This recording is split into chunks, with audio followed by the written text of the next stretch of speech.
Hola, soy Moisés y en este tema vamos a estudiar los sistemas de coordinación y regulación, responsables de una de las funciones más importantes de nuestro organismo, la función de relación.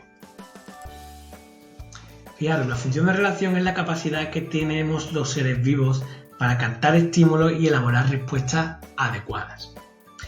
Esto lo llevan a cabo, como digo, los sistemas de coordinación y regulación, que no son otros que el sistema nervioso y el sistema endocrino, cuyo mecanismo de acción es idéntico y se representa en este esquema. Todo empieza con un estímulo, que no es más que un cambio en el medio, que nuestro organismo puede recibir o detectar gracias a la asistencia de una serie de órganos que son receptores. Estos receptores detectan los cambios en el medio y envían la información al centro nervioso, el cual va a tratar de descifrar ese cambio en el medio, esa información que proporciona en el cambio en el medio que hemos recibido.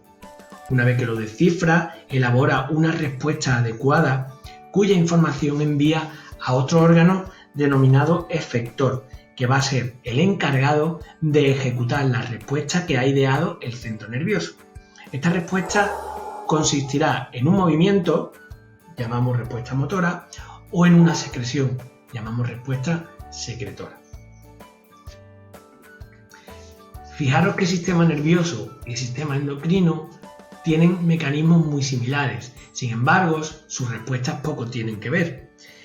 Las respuestas del sistema nervioso son rápidas y poco duraderas y están basadas fundamentalmente en el desplazamiento, actuación ante situaciones de peligro o en adaptaciones inmediatas, como por ejemplo, si me da el sol y me molesto, me pongo a la sombra. Las respuestas del sistema endocrino, sin embargo, son lentas y continuadas en el tiempo. Esto implica que se relacionan con actividades como el crecimiento, nuestro desarrollo o el metabolismo. Vamos a ver ahora el sistema nervioso.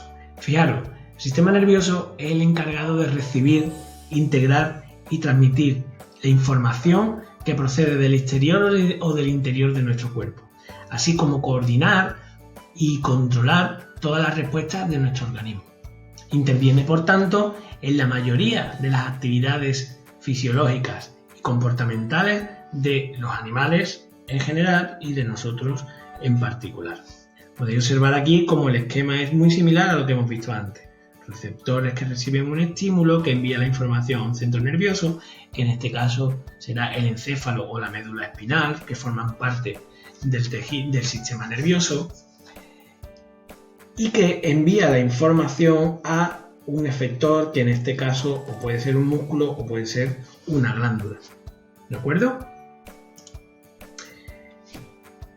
El sistema nervioso está formado fundamentalmente por dos tipos de células.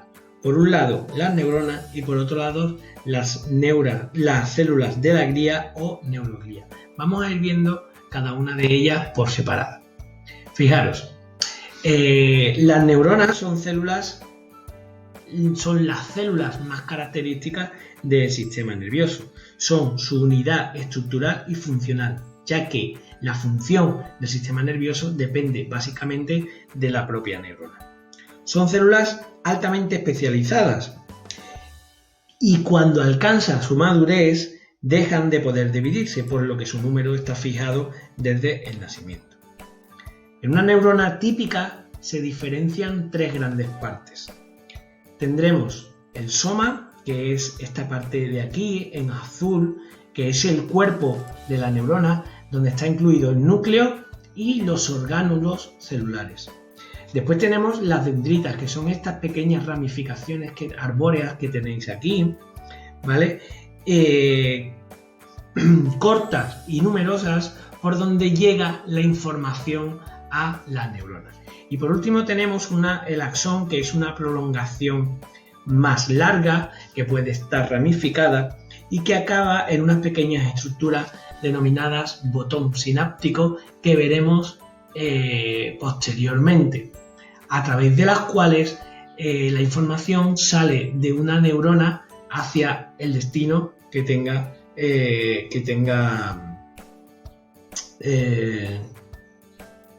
hasta el destino que tenga, en cualquier caso.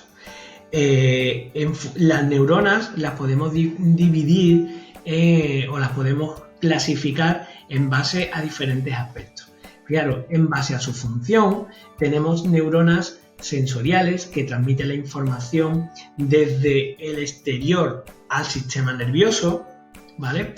Es decir, que llevan la información hasta los centros nerviosos, el encéfalo y la médula espinal, como veremos posteriormente.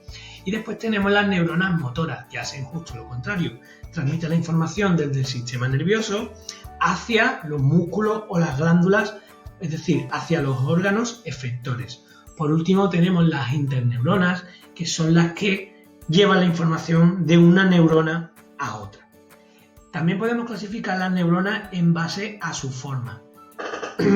Aunque aquí aparecen 4, solamente voy a hablar de 3. Las neuronas unipolares, las neuronas bipolares y las neuronas multipolares. Las neuronas unipolares tienen una única ramificación muy corta, que se divide casi inmediatamente en 2 ramas.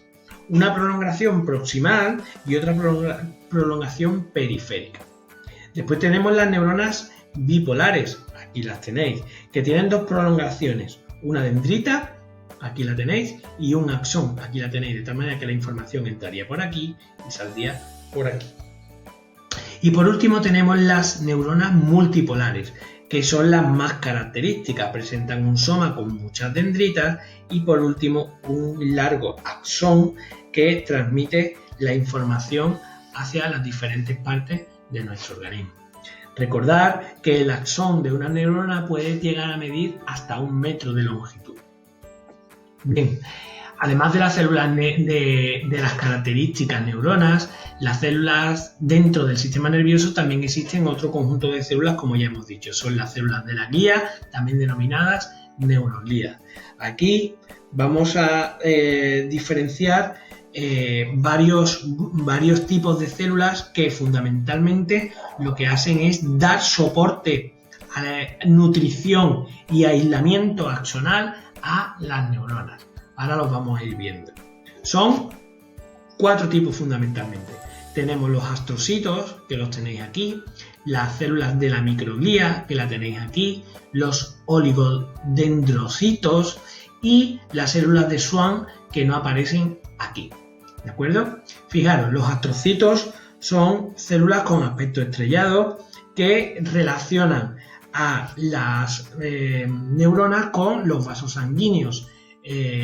Permiten el trasiego de sustancias desde las neuronas a los vasos sanguíneos. Por tanto, son las encargadas básicamente de la nutrición de las neuronas. Después, a continuación, tenemos las células de la microglía, que son similares, más pequeñas, con una gran cantidad de prolongaciones muy ramificadas y que están encargadas de fagocitar los productos de desecho procedentes del tejido nervioso, de las neuronas.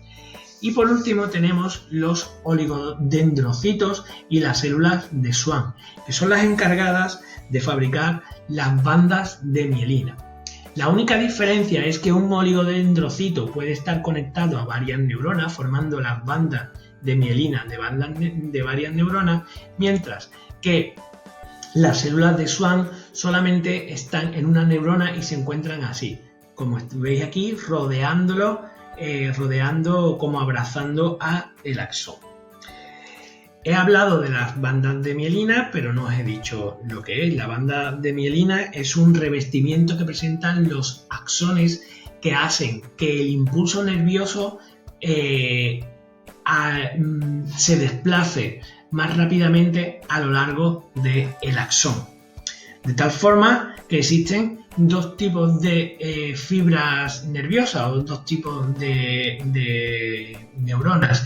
Las que presentan las bandas de mielina, que tienen un desplazamiento del impulso nervioso más rápido, ya que va saltando de nódulo en nódulo, mientras que tenemos las amielínicas, que carecen de esas bandas de mielina y en las cuales el desplazamiento del impulso nervioso es más lento. Son las neuronas que están encargadas del dolor.